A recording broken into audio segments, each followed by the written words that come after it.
এক্সারসাইজের সময় এনার্জি পান না, পাবেন কি করে যদিও প্রি ওয়ার্কআউটে উল্টাপাল্টা খাবার খান? এখন বলবো 3টা বেস্ট প্রি ওয়ার্কআউট মিল যা আপনাকে ওয়ার্কআউটের সময় এনার্জি দিবে।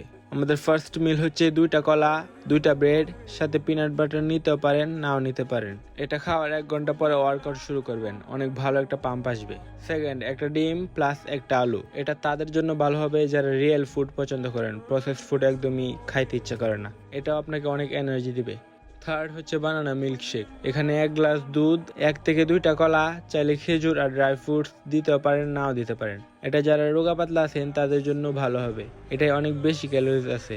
মনে রাখবেন এটা খাওয়ার 2 ঘন্টা পরে জিমে যেতে হবে, কারণ এটা অনেক ভারী খাবার, ডাইজেস্ট হইতে সময় লাগবে। আর ব্ল্যাক কফির ব্যাপারে আমি নেক্সট ভিডিওতে বলবো। এটার কিছু ভালো দিকও আছে, খারাপ দিকও আছে, যা আপনাদের জানা দরকার। আশা করি ভিডিও দেখে আপনি উপকৃত হয়েছেন। ভিডিও ভালো লাগে সাবস্ক্রাইব করুন।